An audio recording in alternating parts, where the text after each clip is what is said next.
In recent weeks, the UK has seen a shortage of fresh vegetables. This shortage primarily stems from bad weather in southern Europe, the much higher energy bills, but the increased Brexit frictions and delays in transport to and from Europe make the UK less attractive for big food companies. It is why the UK has been much more affected by these temporary factors than elsewhere in Europe. Spanish growers claim there is no actual shortage, just logistical problems getting it into the UK. Now, the shortage won't last forever, hopefully, but analysts suggest food prices have risen post-Brexit. The Economist reports 6% rise between 2020 and 2021, which amounts to around £210 per household. High food prices are due to increased trade frictions, labour shortages and increased costs. Since the Brexit vote, there has been a near 20% fall in the value of a pound, which further increases the price of imports, in particular increasing the cost of food, energy and oil. Now, the recent deal with the EU over the Northern Ireland Protocol does raise hopes of a better relationship between the UK and the EU. The pound even slightly recovered. But on the other hand, the UK is set to impose more checks on the EU at the end of 2023, which means more barriers to trade. And as the UK remove EU legislation, it could lead to retaliation and further declines in trade. A particular concern since 2016 is the decline in business investment. The UK now has one of the lowest levels of investment in the world. Whilst COVID caused a big drop, the UK has not recovered compared to the US and EU economies. The Centre for European Reform estimate the UK investment has experienced a shortfall of 11% or 12 billion compared to if they had stayed in the EU. Understandably, the impact of uncertainty, lower investment, trade frictions have all contributed to lower economic growth. Again, COVID and the Ukraine war is partly to blame, but still, compared to comparable countries, the Centre for European Reform estimate a loss of 5% of GDP. The OBR are slightly more cautious, suggesting a 4% loss of GDP or £80 billion. But for those who disagree Brexit has had any negative impact, it is very hard to explain why economic growth has been so much lower since before Brexit, and also lower compared to other countries, with a grim forecast for 2023, according to the IMF. Now, if there is a loss of GDP equivalent to 4% or 5%, this has a big impact on public finances. It's estimated that it could cost up to £40 billion a year in lost tax revenue. That's equivalent to 7p on the basic rate of income tax. Now, in theory, the UK will save some of its 12 billion net contributions to the EU when it's left. But the decline in growth-related tax revenue is a major problem given the UK's stress on trying to pay public sector pay and long waiting lists in our public services. Since leaving the customs union, there are new checks and tariffs on the import of some goods. I've just spent 30 minutes on the phone trying to dispute a £269 VAT bill. It was actually the motivation for making this video. A friend sent me 2 hard disks from the European Union, but to receive I had to pay 20% VAT, even though it's not actually a purchase, just a temporary loan. It's a pain for me, expensive and embarrassing for my European friends. He does this all the time to other European countries with no problems. But the UK is now a special case of extra paperwork and unexpected charges. For small exporters, there is a similar array of new charges post-Brexit, which make business more unprofitable.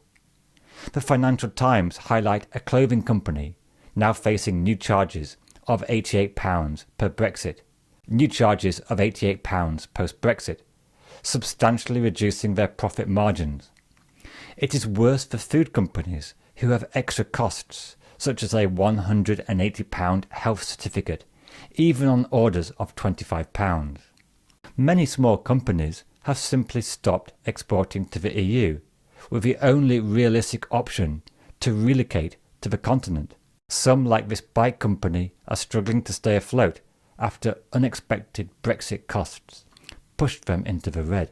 Now, whilst big companies are less affected by bureaucracy and exports recovered to some extent last summer, the UK has seen a strong decline in trade openness.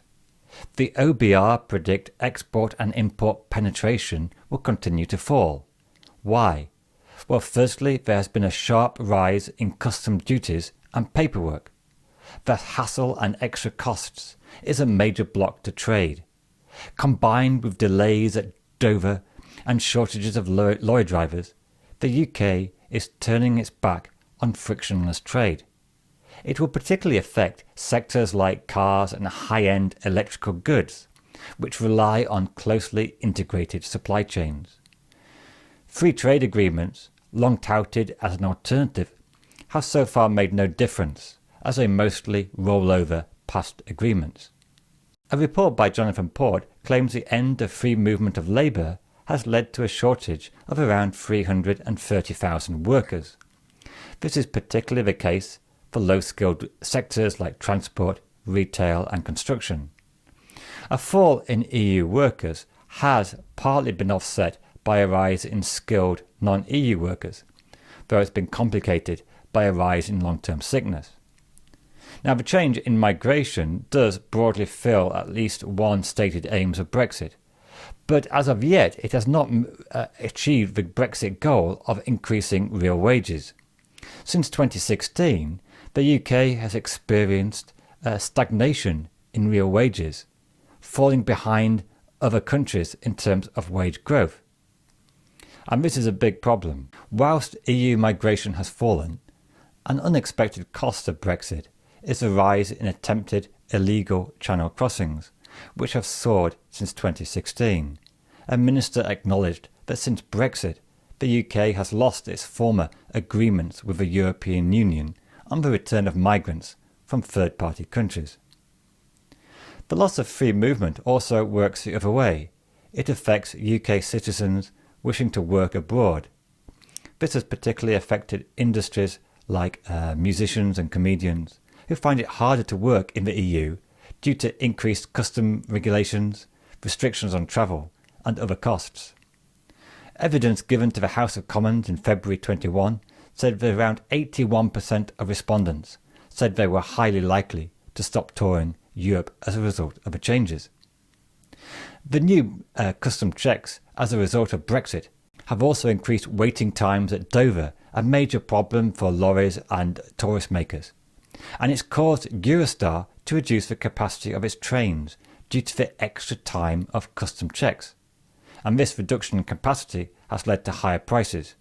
A few weeks ago, I attempted to make a video on the economic benefits of Brexit, but it was hard to find any particular convincing benefits, apart from perhaps leaving the common agricultural policy and the possibility that labour shortages may lead to higher real wages in the future. Yet the economic costs of Brexit are numerous. There are shades of Monty Python's "What have the Romans ever done for us?" Apart from higher prices, lower trade, reduced GDP and lower investment, it's not that bad. But really, despite extenuating circumstances of the Ukraine war and COVID, it's really very hard to avoid the conclusion Brexit has worsened the already grim outlook for the UK, and unsurprisingly, support for Brexit has waned significantly. If you like this video, do watch this one on the long-term problems facing the UK economy, which looks at all the other factors as well as Brexit.